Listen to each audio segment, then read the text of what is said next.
E aí, boa noite, pessoal. Bem-vindos a mais uma aula maravilhosa de redes de comunicação de dados. Eu estou com um lencinho aqui porque eu estou espirrando, né?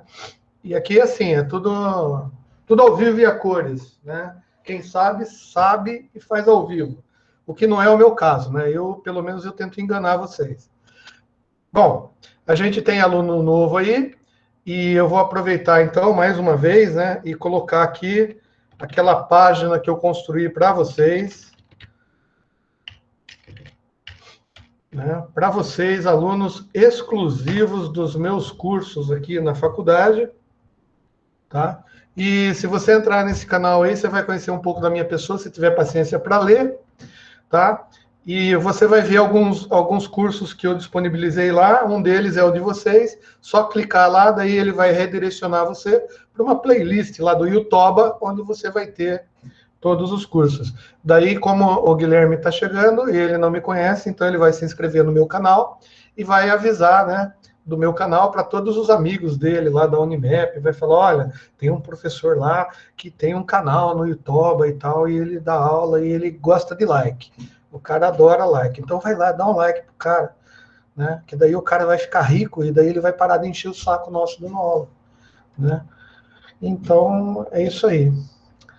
E bom, a gente está continuando a aula passada, e na aula passada a gente estava falando exatamente da importância que a gente tem em transformar o que a gente chama de mundo analógico para o mundo digital, porque na rede de comunicações de dados a gente vai trafegar bits, né?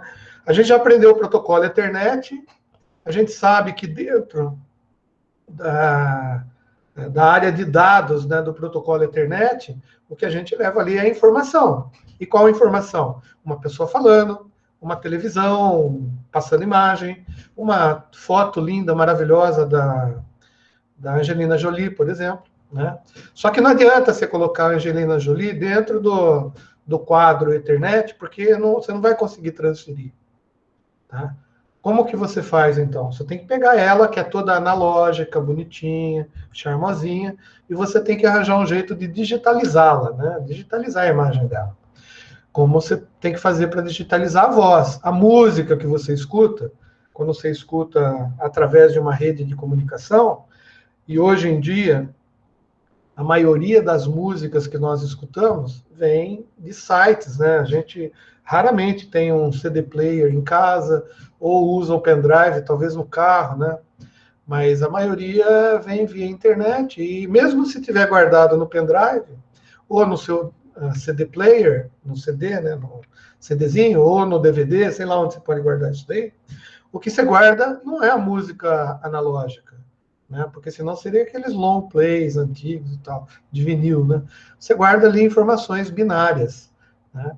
Então a gente precisava entender, né, o que é o processamento digital, né? Ou mais, a gente viu na aula passada como que a gente faz para digitalizar os sinais analógicos, né?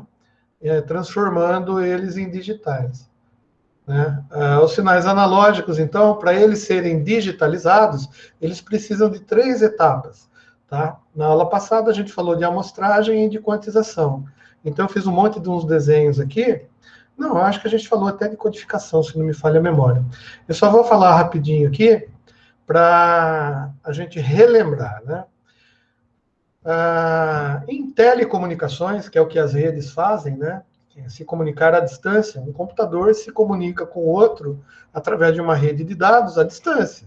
Se tiver um do lado do outro, não precisa uma rede, enfia um cabo em um, cabo no outro, e mesmo esse conceito de enfiar o cabo num, cabo no outro, já está formando uma rede, mesmo pertinho, né?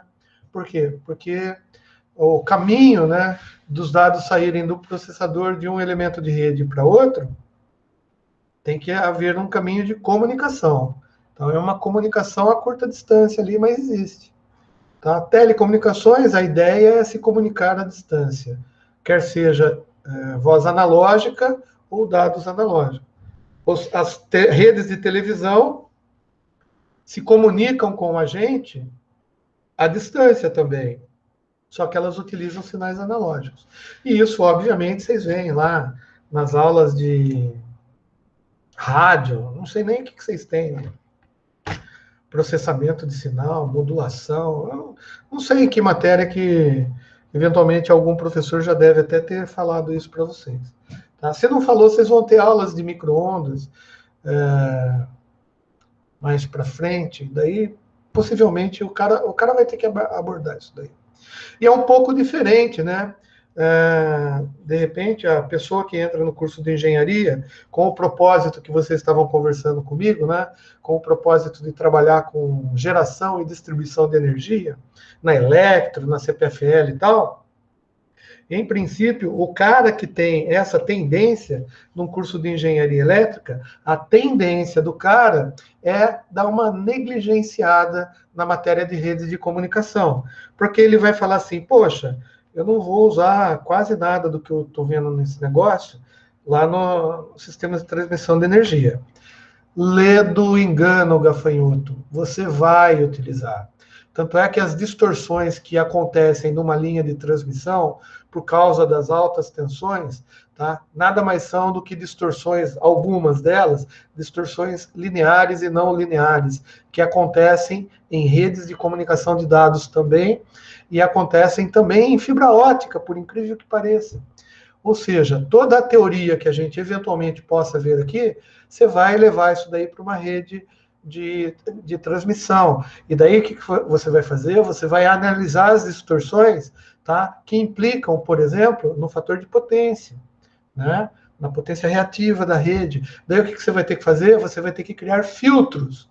Só que em vez de criar filtros de voz, filtros de dados, você vai ter que criar filtros de rede de transmissão de alta, de média tensão.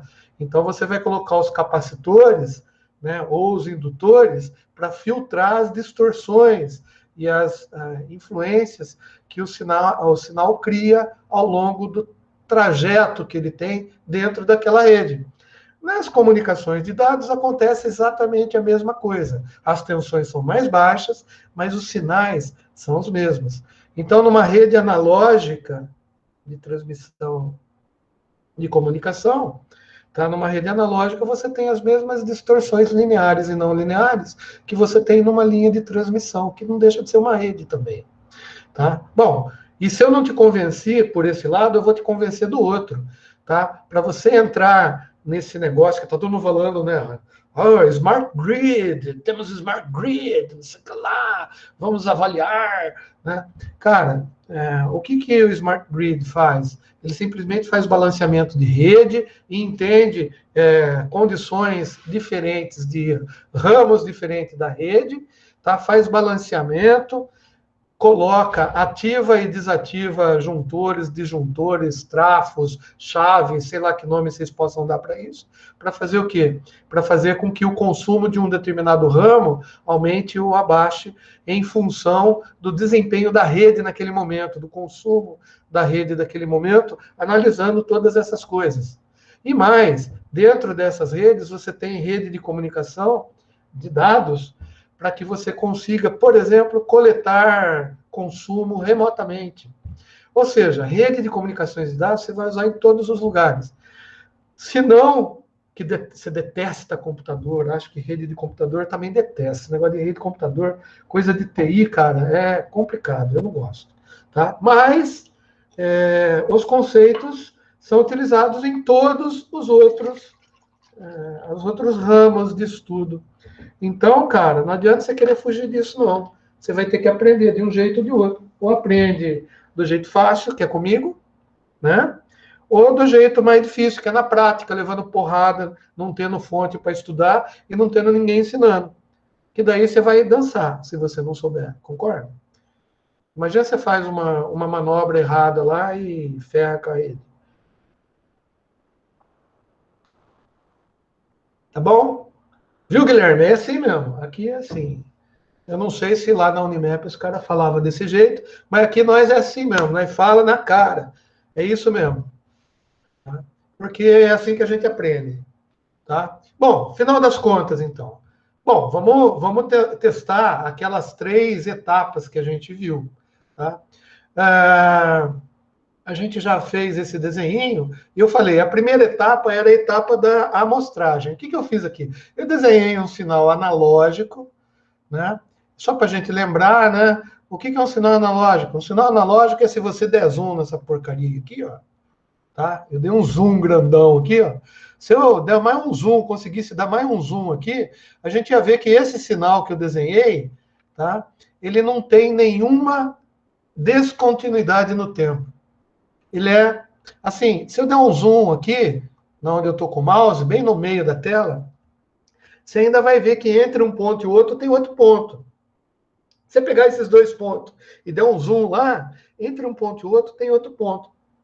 Isso é continuidade. Um sinal analógico, qualquer que seja ele é um sinal contínuo. Tá? Contínuo onde? No tempo. É isso que a gente vê. Um sinal analógico é um sinal que tem uma continuidade.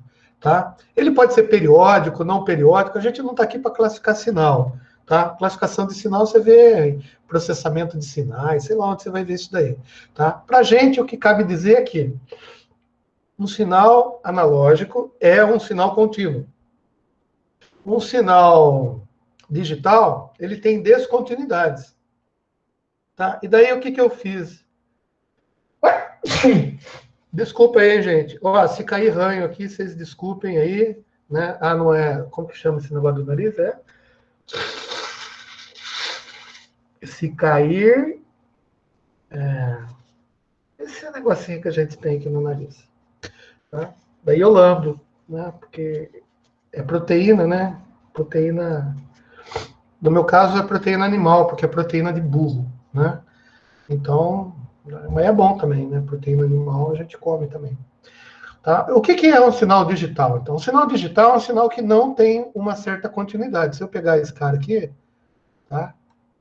Que eu dei um zoom aqui, ó, vou dar um zoomzão grande aqui, ó. Tá? Imagina que esse sinal aqui, ó, é um sinal digital. Por que ele é um sinal digital? Né? Porque ele é feito de 0 e 1? Um? Não, porque ele tem um nível. Tá? Quando ele chega num determinado momento, esse nível deixa de existir nesse momento aqui e começa a existir aqui embaixo. Ou seja, ele valia um valor de 12 volts, por exemplo, e quando ele chegou aqui, cara, tem uma bolinha. Lembra o negócio de matemática, aquelas bolinhas vazias e bolinha cheinha? Então, aqui tem uma bolinha vazia. E logo aqui embaixo tem uma bolinha cheinha. Tá? Então, esse sinal aqui, ele é digital exatamente por causa disso. Porque ele tem... ele não é um sinal contínuo. Ele tem descontinuidades. E isso que caracteriza um sinal digital. Não é porque ele é 0 e 1. Um, tá? Eu posso ter um sinal digital, por exemplo. Vamos ver se eu consigo desenhar um aqui para vocês entenderem. Tá? Um sinal digital. Será que eu vou conseguir desenhar a mão livre? Eu tremo todo.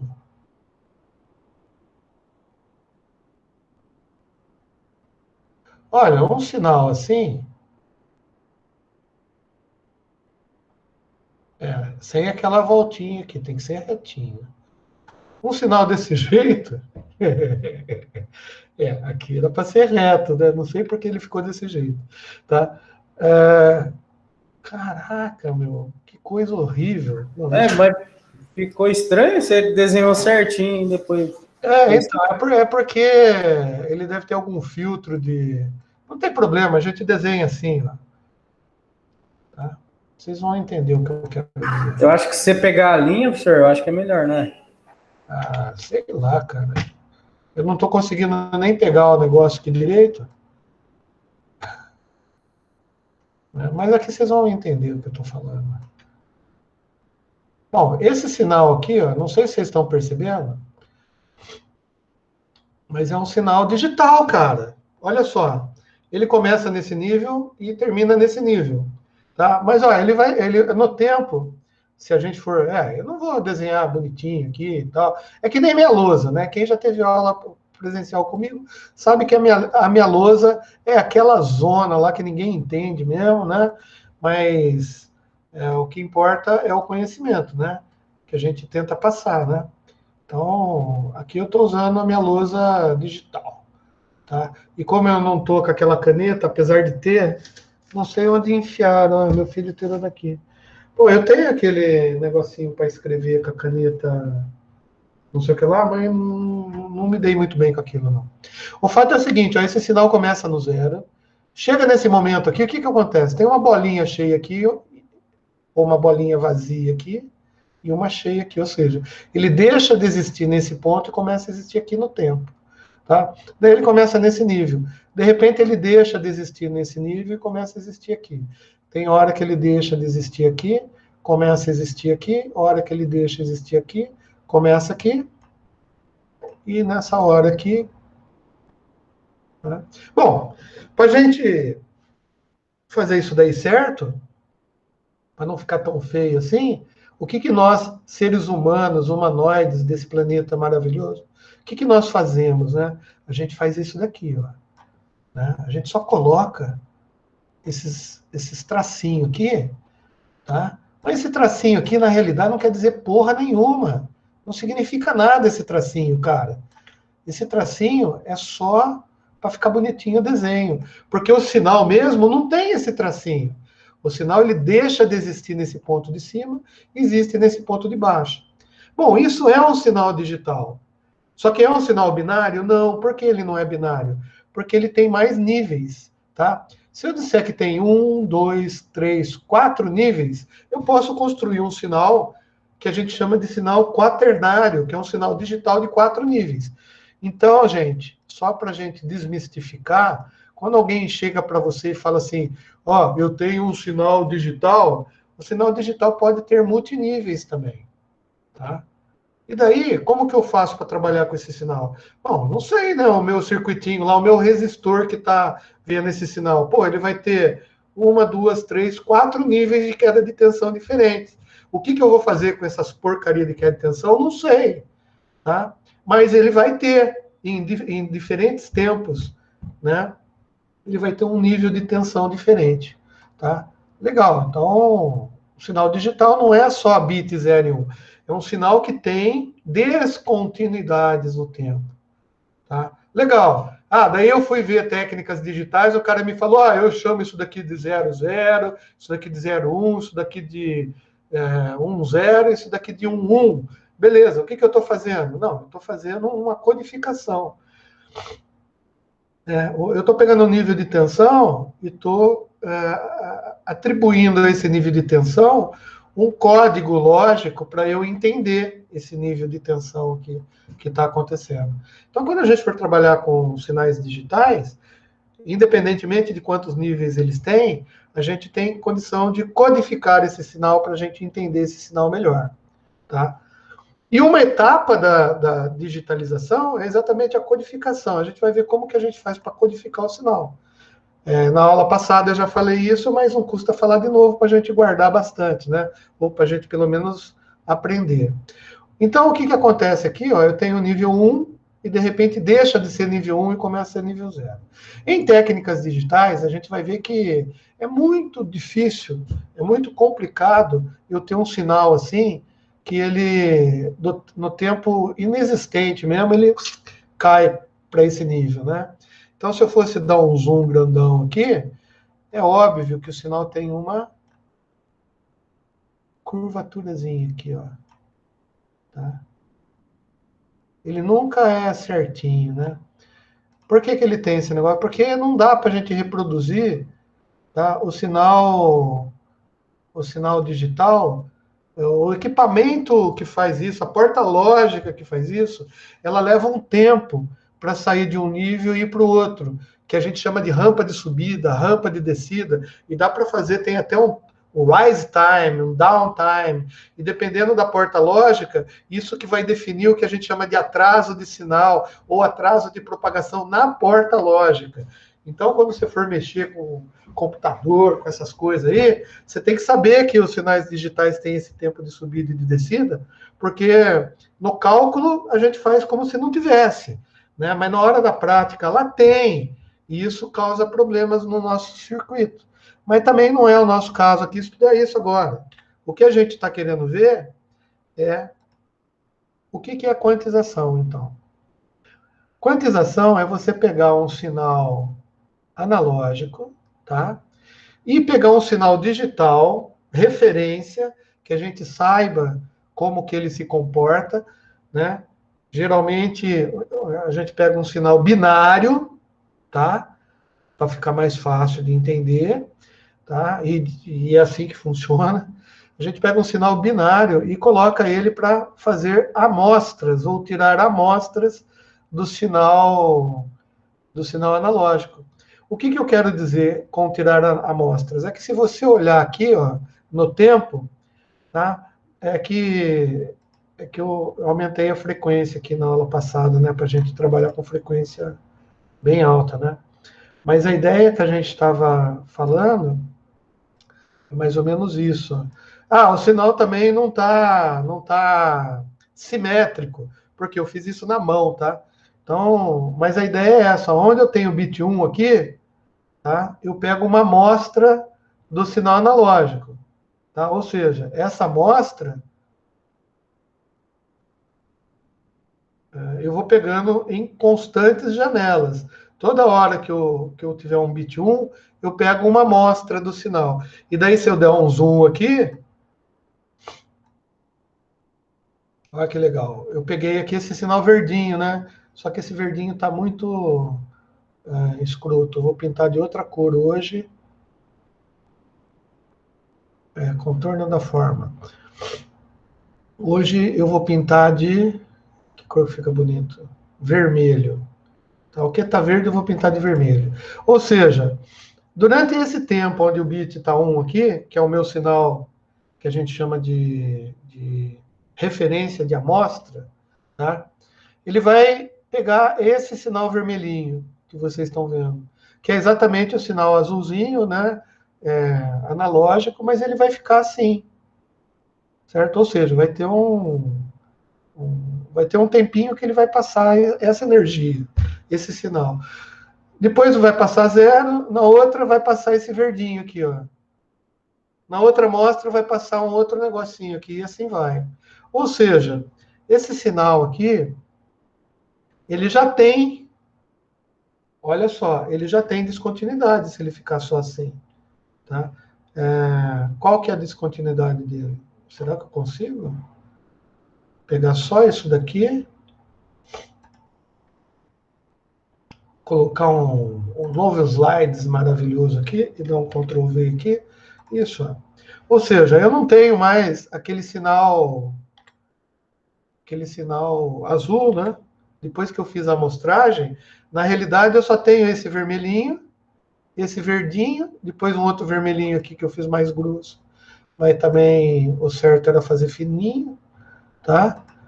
Que na realidade não é bem assim, ele é menorzinho, né? Mas esse sinal que eu tenho aqui, depois da minha amostragem, ele já é um sinal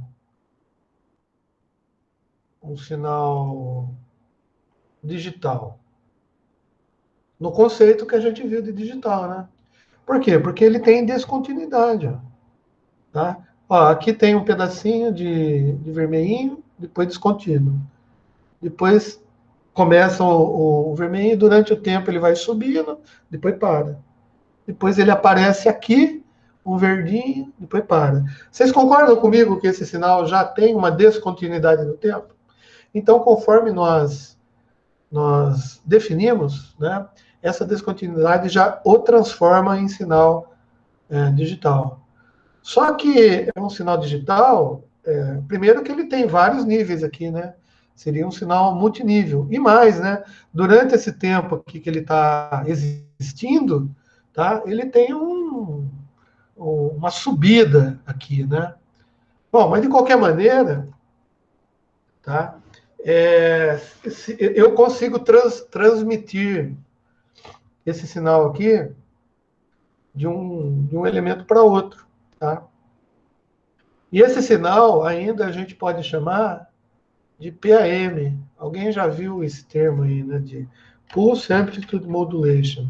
É um tipo de modulação de amplitude de pulso. Ou seja, se eu mandar esse sinal digital aqui na linha, a linha vai entender, tá?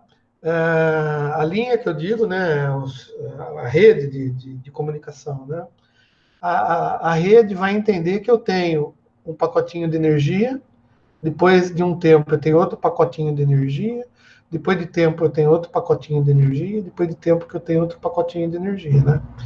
E daí o que ela vai fazer? Ela vai tentar reproduzir na condição análoga e reversa, que é na demodulação, tá?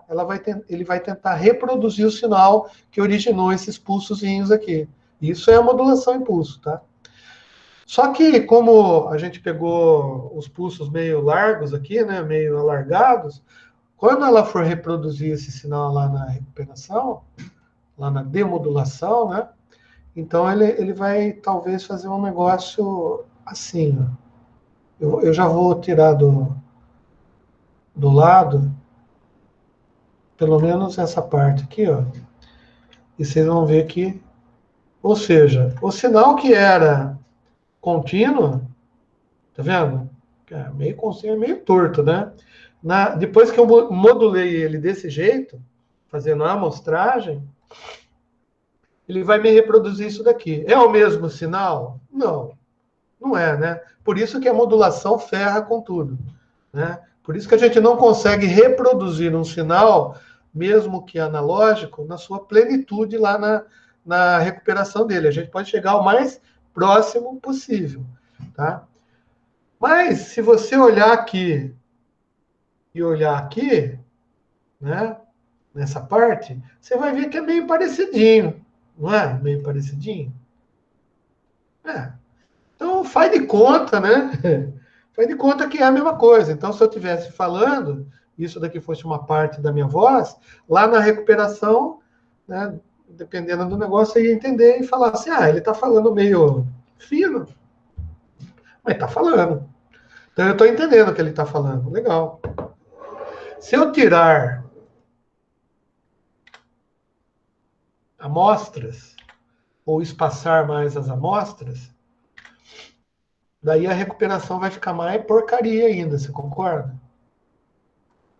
Vai ficar um negócio mais ou menos assim, ó. E se eu passar num capacitorzinho, né, só para integrar isso daqui, ó. Ou seja, vai ficar algo assim, ó. Bom, esse segundo aqui que eu estou desenhando, aqui que está na minha mão, que eu estou mudando aqui, tentando colocar, já ficou mais diferente do outro, né? Talvez esse daqui eu não entendesse direito, né? Vou mudar a cor aqui só para... Talvez esse daí eu não entendesse direito. Esse sinal marrom aí, tá? Ou seja, eu ia reproduzir uma coisa que não é verdade. Bom, então a gente já descobriu uma coisa também, né? Quanto mais próximos eu fizer as amostragens, tá? Quanto mais próximo eu fizer as amostragens, as amostras, tá? Melhor eu reproduzo o sinal. Então, quanto mais fininho for o pulso, tá? E mais perto for um do outro aqui, tá? Eu vou conseguir fazer uma amostragem mais perto da real, do que é. No limite, se eu conseguir fazer uma quantidade infinita de amostras, né, eu vou praticamente reproduzir o sinal analógico com perfeição. Beleza. A amostragem, então, se eu voltar lá no slide diferente, que faz parte, a segunda parte lá a primeira parte, né, da conversão do sinal analógico digital, ela é importante. Ou seja, quanto maior a frequência de amostragem, por isso que eu reduzi aqui, ó, né? Quando eu vou diminuindo o tamanho do pulso, o que eu estou fazendo? Eu estou pegando mais amostras, né? Então, quanto maior a frequência de amostragem, melhor a resolução do meu sinal. Legal. Então, isso é um fato importante que a gente está vendo sem fazer conta. Eu posso mostrar isso daqui por contas, mas daí você vai aprender a fazer a conta e não vai entender como que o negócio acontece. Então, putz, de boa, cara. Eu preferi muito mais uma explicação dessa do que quando eu fiz curso lá de rádio lá e o cara estava me ensinando digitalização por... Cara, você pega lá, você pega um sinal, daí ele vai falar assim, ó, você pega um sinal seno de ômega T, depois você convoluciona ele, tá? Num outro sinal, que é um B, não é seno, porque daí tem um sinal matemático aqui, ó, tá? Que é exatamente, tá? A reprodução matemática de um sinal digital. Daí você faz tudo as contas, né? Daí você chega no resultado, erra, o cara dá errado para você, você faz na prova, não acerta nunca, né? Porque você erra na matemática, né? Mas para gente de redes de comunicação, pô, eu tô de boa, cara, eu não quero saber da matemática, porque eu quero saber o que acontece com o sinal. E se eu aumentar a frequência, ou seja, diminuir a distância entre os pulsos e diminuir a largura de pulso, né? Eu estou aumentando a frequência. Quanto mais alta a frequência, melhor a minha resolução de amostragem. Legal. Então, a amostragem a gente já entendeu. Vamos ver agora o que é quantização. Quantização nada mais é, daí eu vou dar outro zoom aqui. Ah, fiote, por que você passou? Ó, quantização é o seguinte, vamos pegar essa janelinha aqui, ó, que é uma janela de amostragem.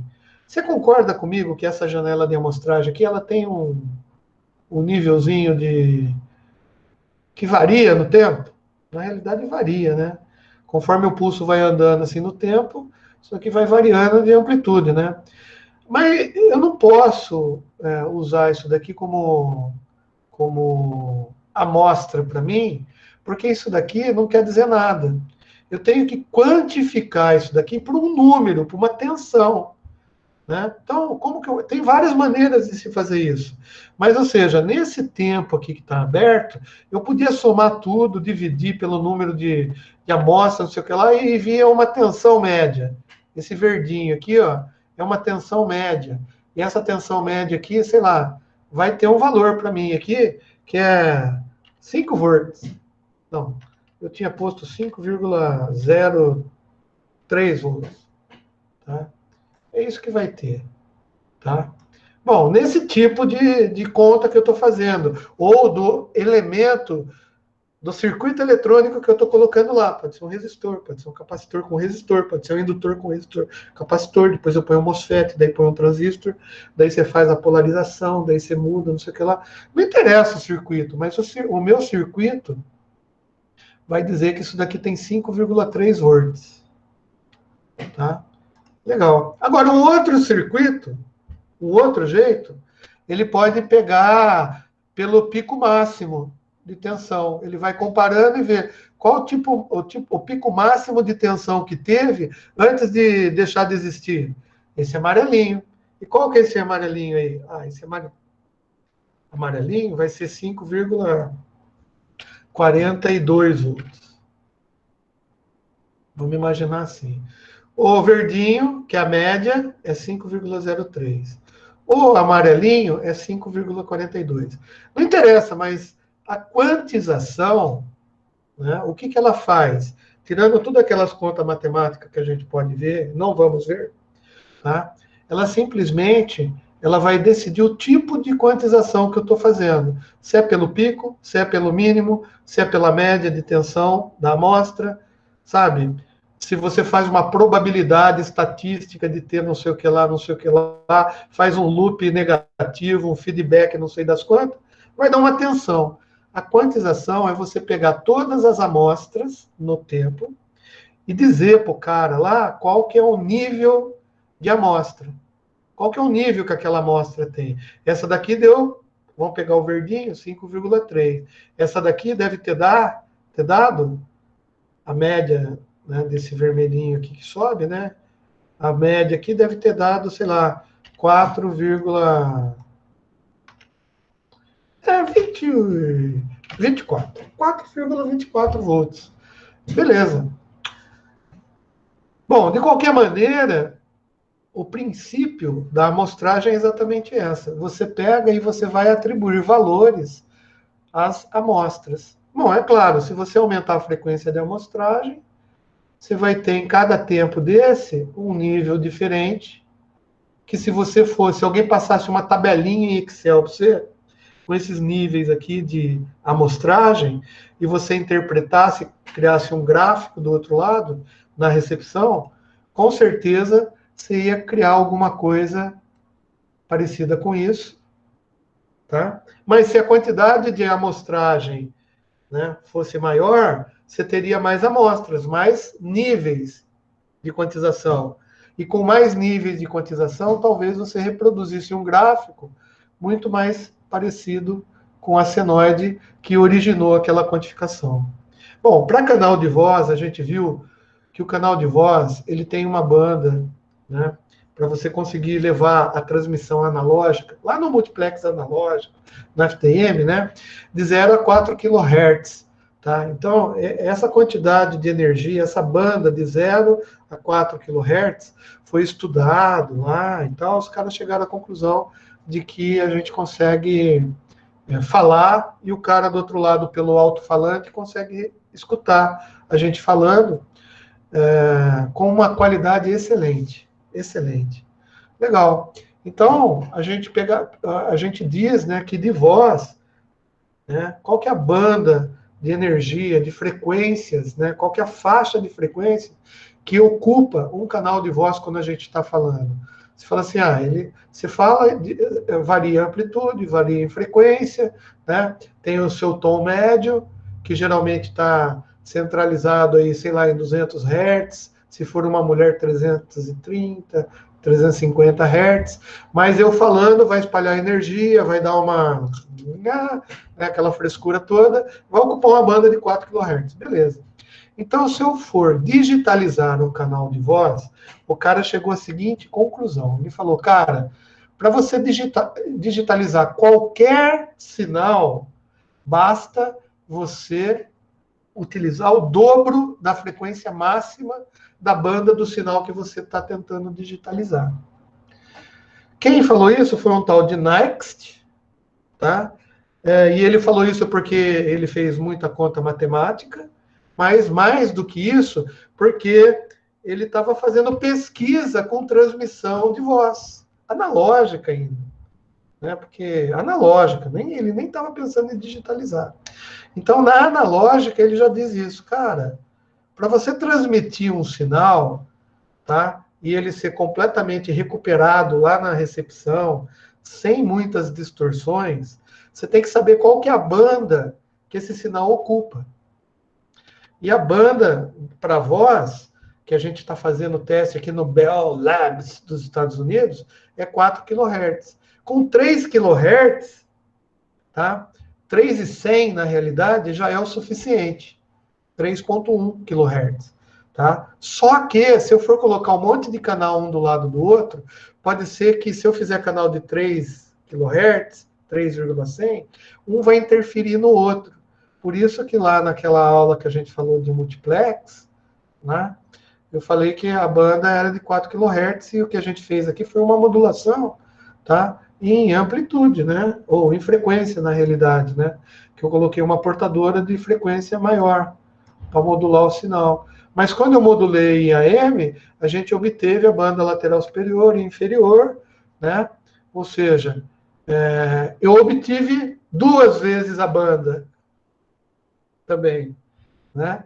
Daí, tudo bem, a gente comprimiu uma e ficou com uma, mas o fato é que se eu colocar muito canalzinho desse um do lado do outro, tá? Podia ser que um interferisse no outro se eu usasse canal de 3. Por isso que eles deixaram o que a gente chama de banda de guarda, tanto nessa parte superior quanto na parte inferior. E depois, mais tarde, os caras de dados, né, de telex, os caras falaram assim, puta, a gente podia usar essa rede de voz para trafegar telex. O que é telex? Telex é um telégrafo um pouco mais evoluído, né? É vamos dizer assim, é uma máquina de escrever que consegue transmitir símbolos digitais. né? E numa frequência muito baixa ainda a transmissão deles, mas consegue, né? Transmitir, eles ainda mediam em baldes por segundo, não é nem bits por segundo, é balde, porque o baldes é o código, tá? Bom, mas não vem ao caso isso daí que a gente não vai ver telex. O fato é que eles, depois, cara, os caras arranjaram um jeito de colocar nesse canal de voz aqui, tá? Portadorazinhas de telex, cara. Pô, os caras são muito gênios, né? Esses caras que é engenheiro, cara, meu, os caras são craque, né? Por que a gente não vira engenheiro também, né? Bom, para virar engenheiro é fácil. É só a gente fazer o quê? A gente estudar, conhecer, ter curiosidade, né? A gente tentar aprender, né? Que é isso que eu falei para vocês aquela vez lá. Não adianta você querer ser engenheiro, tá? Só para ter o diploma pendurado na parede. Ser engenheiro com o diploma pendurado na parede é fácil, eu sou. O duro é você entender as coisas, ter a curiosidade para saber como que funcionou, porque se você entender isso daqui, você consegue entender redes de comunicação, você consegue entender redes de transmissão, você consegue entender órbita da Lua, né? Você consegue entender mensagens mandadas pelos ETs, tá? Bom, mas não veio ao caso. Isso daqui é só para dizer que o sinal, na realidade, na real mesmo, ele vai de 300 a 3.200 ou 3.100. Depois tem uma banda aqui que o cara começou a colocar umas portadorazinha digital para transmitir telex, né? E a gente conseguiu colocar até 6 portadores. Se não me falha a memória, que foi tanto telex, não existe mais, né? Quer dizer, existe só nos correios, né? Correios e telégrafos. É assim que chama, né? O correio. Estatal, filho. Ainda tem telex lá. Tinha banco que usava telex há pouco tempo. Na realidade, cara, tem gente que usa assim. E é uma porcaria você transmitir portadoras de telex via um sistema de rede de comunicação de computador, igual a gente tem agora. Mas o fato é esse. Então, quantizamos. Bom, beleza. Só que isso daqui, gente, ó, 5,42, 5,3, 4,34, eu não posso enfiar esses valores, tá? Esses números do jeito que está aqui, tá? Numa portadora, numa linha de transmissão. Isso daí é nível analógico, vamos dizer assim, né? São níveis, cara, de voltagem, né? Voltagem, não é assim que a gente fala? Nível de voltagem, né? Ah, legal. Então, como que os caras fizeram, então? Os gênios da, da digitalização, eles inventaram um negócio que chama codificação. Ah, o que é codificação? Beleza. Eu tenho, cara, no mínimo, no segundo, 8.000 amostras. Concorda? Por quê? Porque se a banda é 4 kHz, eu tenho que mostrar 2 vezes a banda, então eu tenho que mostrar no mínimo a 8 kHz. Para ficar um negócio legal, legível, entendível, escutável e falável. Legal. 8 kHz. Só que a gente tem que digitalizar. Então, esse 8 kHz, na realidade, a portadora que eu uso, né, o sinal para amostrar, é um sinal já digital, né? É uma referência digital para mim. É um sinal de bits.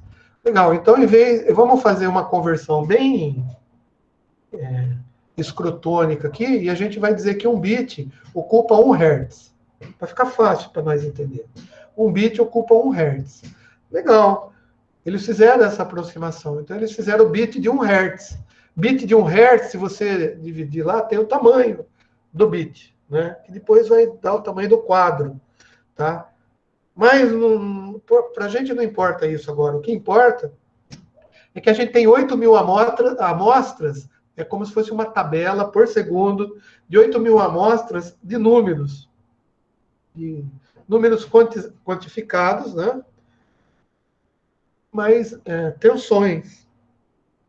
Eu preciso codificar isso e transformar isso em bit. Como que eu posso fazer isso daí? Ah, gente, daí os caras falaram assim, fácil, né? Eu defino quantos vão ser os níveis de quantização que eu vou ter aqui, tá? E em função desses níveis de quantização, eu vou atribuir a cada nível de quantização uma quantidade de bits. É um código que eu estou fazendo. Tá? Legal. Então, que código que a gente mais conhece aí? Ah, eu conheço o código binário. Ah, legal. Então, vamos usar o binário para fazer isso. E daí, o que, que eu fiz? Eu contei em binário, tá? Primeiramente, eu usei 5 bits, né? Então, para contar em binário de 5 bits, dá 2 elevado a 5 menos 1, né? 2 elevado a 5 bits. 2 elevado a 5 menos 1 costuma dar 32, acho. 2, 4, 8, 16, 32. 32. Então, teria, se eu usasse 5 bits para codificar essa bosta aqui, usaria 32 níveis aqui, né? Ah, mas 32 níveis, cara, tá? Dá para reproduzir? Dá. Só que você concorda comigo que se eu pegar 32 bits aqui, 32 níveis apenas, quando eu fizer a minha continha aqui, tá? Vamos imaginar que eu estou usando o nível verde, né? Que é o meu circuito faz pela média da amostra. Vamos imaginar que eu achei 5,3. Mas daí eu olho nessa tabelinha aqui, não tem esse nível 5,3. Vai ter 5,42, né? E de repente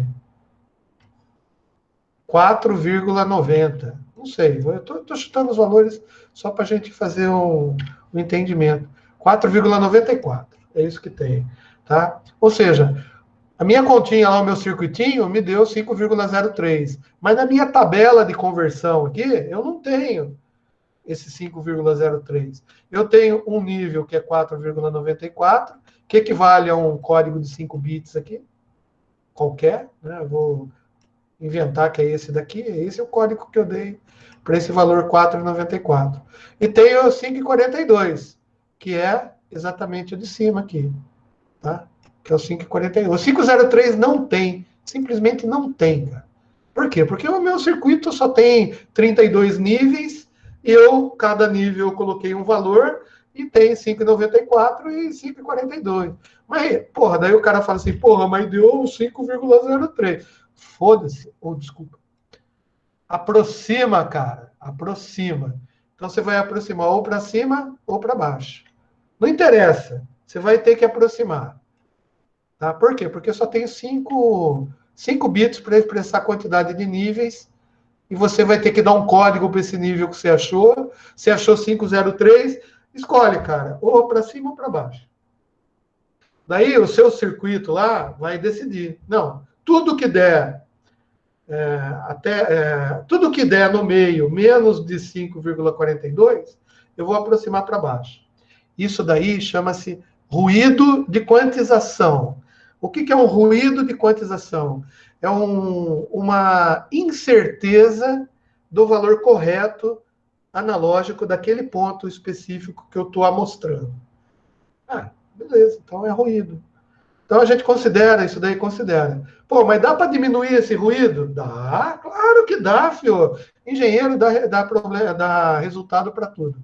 Em vez de amostrar em 5 bits, que tem 32 possibilidades, eu coloco um bit a mais e faço em 64.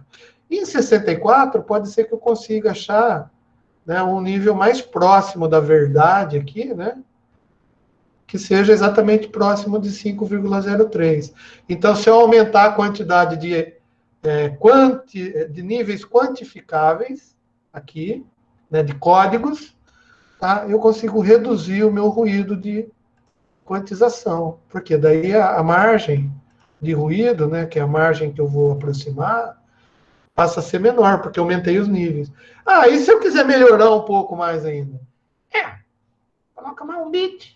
Então vai ser 128 níveis. Legal. 128 níveis. Quantos bits eu já tenho? 7. Legal. Mas daí, cara, você lembra quanto que vale um byte? Um byte vale 8, né? Cara, eu já tenho um sistema codificado hexadecimal que alguém inventou para mim. Então, em vez de eu codificar isso daí em 7, em 6, em 5, né? eu posso usar algum código que eu já conheço. Né? Estou chutando aqui, não é isso que acontece, mas eu posso usar um código que eu já conheço. Então, em vez de usar o meu código binário, eu vou usar o hexadecimal. Legal. E mais ainda, né? Quando eu fiz esse desenho aqui, eu fiz tudo ele no lado positivo, né? Mas nós sabe, né? Nós é engenheiro, vivenciou o mundo.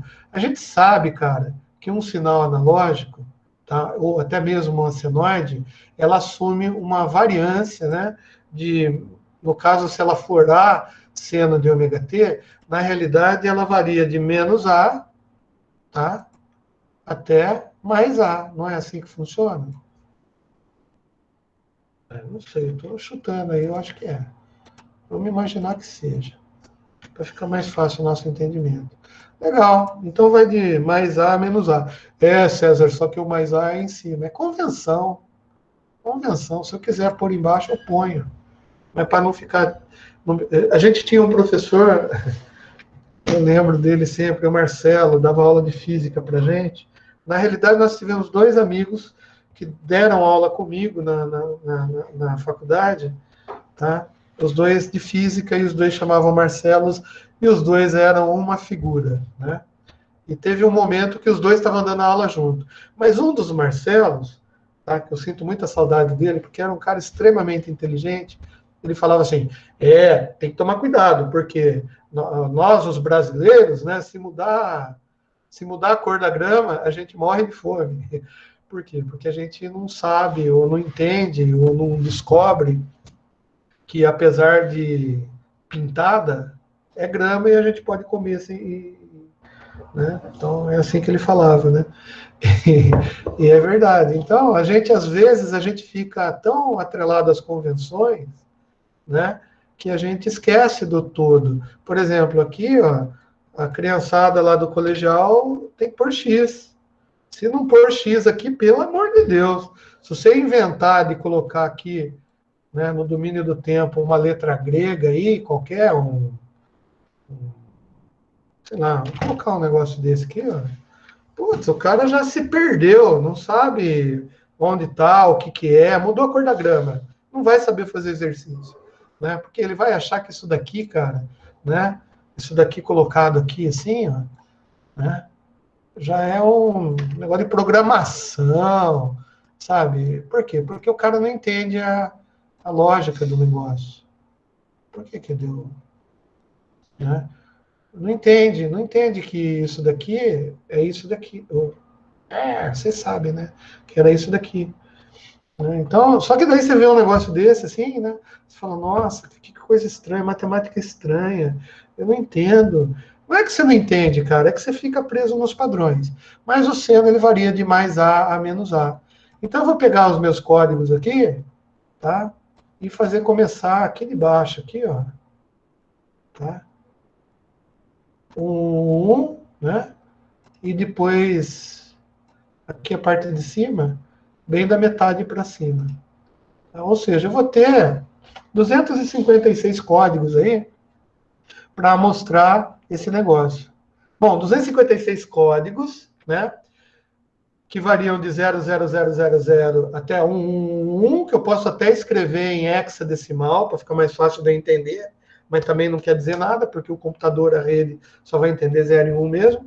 O hexadecimal é só para não ficar triste, para você não ficar falando 0, 0, 1, né? Que daí fica parecendo o Felipe Neto lá falando foca, imitando foca, né?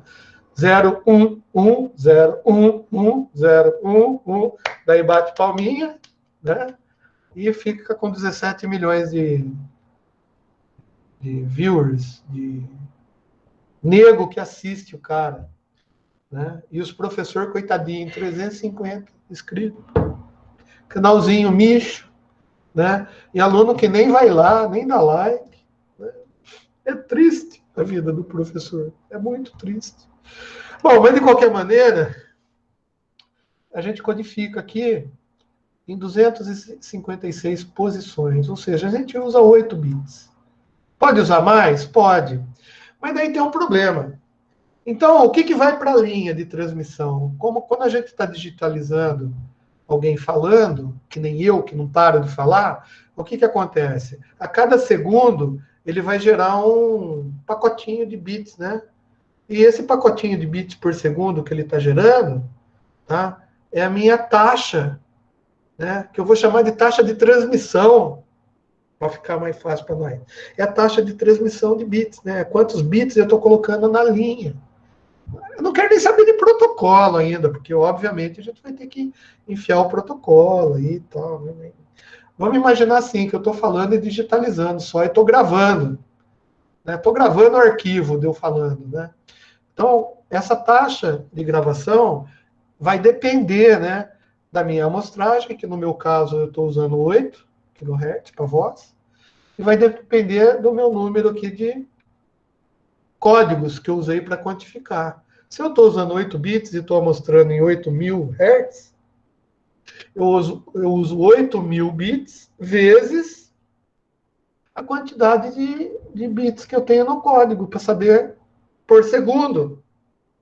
Né? Por segundo, eu mando 8.000 amostras, mas cada amostra vai com 8 bits. Não é assim? A gente acabou de ver que tem que quantizar e depois codificar, e a gente usou 8 bits para quantizar.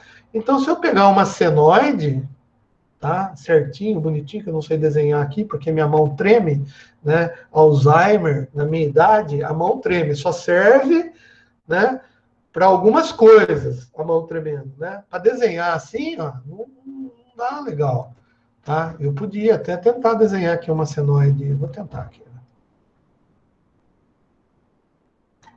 Oh! Pô, vocês babaram, né? Vocês babaram aí, né? Eu vou até aumentar a grossura aqui, ó. Que mesmo com a mão tremida, eu desenhei uma senoide. Aí também disforme, desproporcional. Mas essa senoide, se eu pegar essa primeira amostra aqui, ó, vai dar 0. Qual que é o código aqui que dá 0? Sei lá, exatamente esse, talvez seja o 0, 1, 1, 1, 1, 1, 1, 1, 1, 8 uns, né? 0, 1, 1, 1, 1, 1, 7 uns, né? Porque depois vai ser 1, 1, 0, 0, 0, 0, 0, 0. Não é assim? O último número, vamos, eu quero assim. Então eu vou pegar o 0, 1, 1, 1, 1, 1. Ou seja, nessa amostra, que é 1 dividido por 8.000 segundos, tá? Ele vai mandar esse 0, 1, 1, 1, 1, 1, 1. E a segunda amostra? Vai mandar esse 0, 1, 1, 0, 0, 1, 1. Legal. Ou seja, cada 8.000 segundos eu vou mandar 8 bits. Então, a minha taxa de bits na linha vai ser 8.000 amostras vezes 8 bits, vai dar 64 kilobits, né, por segundo, né? 64 kilobits por segundo. Legal. Então, gravando eu falando, você que está querendo gravar para me ouvir no banho, me ouvir quando estiver viajando, em vez de ouvir música, você pode me ouvir falando com essa voz maravilhosa que eu tenho, né?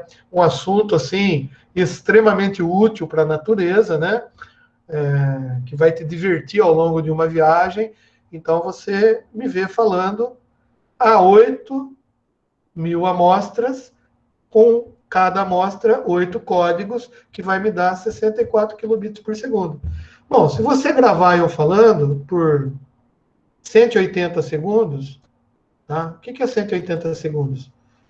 60 mais 60 mais 60, dá 180. 3 minutos, tá? Então, quanto de arquivo de bits você vai ter se você estiver fazendo uma digitalização de eu falando em 180 segundos?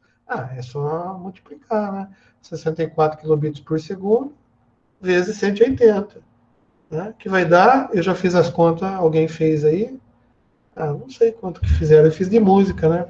Porque música é diferente de eu falando. A banda que ocupa uma orquestra tocando, com bateria, com guitarra, aquele solo de rock maravilhoso aí, né? ocupa uma banda, gente, de 22 kHz. Mas é mais do que o ouvido humano, porque o ouvido humano só consegue escutar até 20 quando o cara acabou de nascer. Depois que a mãe dele gritou com ele o primeiro não, já reduz um pouquinho a quantidade de capacidade auricular da criança.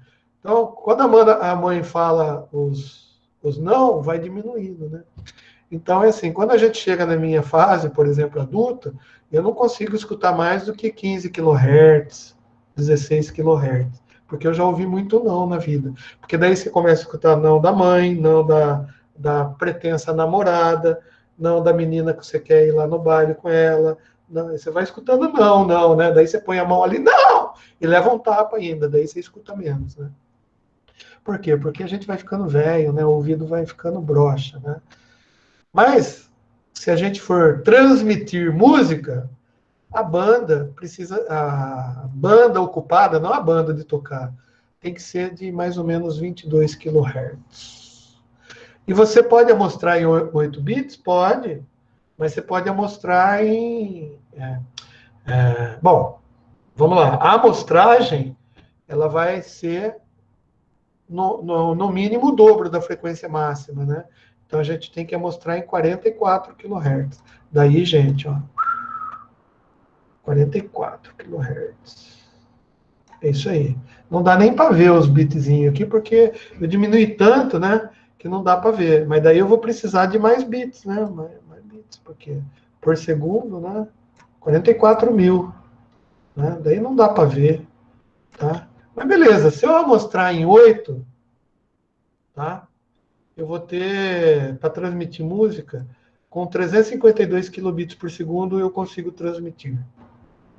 Então, se eu transmitir nesse tipo de codificação, com a amostragem a 44 kHz, tá? Que os caras vão chamar de 44, se a gente fizer aquela conversão lá, os caras falam assim, não, eu estou amostrando a 44 bits. 44 bits. Tá bom. Não tem problema, um bit vale um hertz para mim. Tá? Porque não é assim. Tá? Mas vamos fazer assim só para a gente entender. Já é o contrário, mas não é o caso. Tá? Vai dar 352 kilobits por segundo. Então, se eu for guardar isso daqui em 3 minutos, tá? Eu vou guardar mais ou menos 7 mega. Tá? Na realidade, é 63 megabits. Tá? 63 megabits. Tá? Não é bits por segundo, é megabits. Tá? E depois, se eu converter em bytes, é só dividir por 8. Então eu guardo uma música. Putz, acabou a aula, moçada. Né? Eu guardo a música em 7,7 mega. Se as contas não estiver erradas. Tá? Ó, se você quiser ir lá no Wikipedia para ver conversor analógico digital, tá? Pode ir lá que tem mais ou menos essa explicação aí. Obviamente que não vai ser assim, vai ser uma explicação muito simplificada também, mas de um jeito que o cara que escreveu lá escreveu legal. É o Wikipedia, todo mundo tem acesso, todo mundo pode escrever, mas eu li esse artigo e achei que ficou legal a explicação do cara lá, tá compatível, dá pra gente estudar por lá, tá? Pô, o professor indicou o Wikipedia? Não, cara, eu indico a minha apostila que eu vou disponibilizar para vocês, tá? Que eu peguei de um monte de outros caras, né? Eu tenho uns livros aqui, por exemplo, eu não sei onde foi parar o meu livro, roubaram o meu livro. Ah, não está aqui. Que tem eletrônica digital, digitalização, achei, por exemplo, ó, eu estudei por esse livro aqui, ó. Tá até velhinho, coitado. Foi aqui que eu aprendi, em 1985, eu aprendi esses negócios aí de modulação, tá? E amostragem, mas não foi nesse aqui, não. Foi no outro azulzinho. Mas esse daqui é da onde eu trabalhava, o livro. Eu trabalhei na Embratel, então eu pegava os livros lá da Embratel para estudar, fiz curso, né? Na faculdade eu revi, porque eu já como técnico eu já tinha que saber isso daí. Na faculdade me deu embasamento matemático. Beleza? Então é o seguinte, eu vou parar de gravar aqui, desculpa aí, tomei 2 minutos a mais da vida de vocês, tá? Vamos parar de apresentar, né? Parar a apresentação. Não esquece, para quem, viu, Guilherme, você que está chegando agora, é assim, ó, lá nesse canal aí, nesse site que eu passei, deve ter um link para uma playlist que eu fiz com essas gravações, tá? Vai lá, dá uma olhada nas aulas passadas, tá? Depois lá no portal, na área do aluno, que o nosso portal é diferente do portal que você está acostumado. O nosso é muito, 200 mil vezes melhor do que qualquer portal que você possa imaginar aí, né? E daí, lá também, em atividades práticas supervisionadas, eu vou disponibilizar apostilas para vocês lerem e essas transparências. Tá? Que, como você viu, é uma bosta, não vai resolver nada, porque fica assim desse jeito. Só quem vê a aula que vai entender. Mas daí eu vou deixar em PowerPoint mesmo, daí se você quiser mexer, olhar, né? Sei lá, ampliar para lembrar, né? Mas tá aí. É minha lousa digital. Beleza? Eu vou parar de gravar, mas ainda, como sempre, né? Eu ainda vou ficar na sala de aula para tirar dúvidas que vocês não queiram que seja gravado, por exemplo.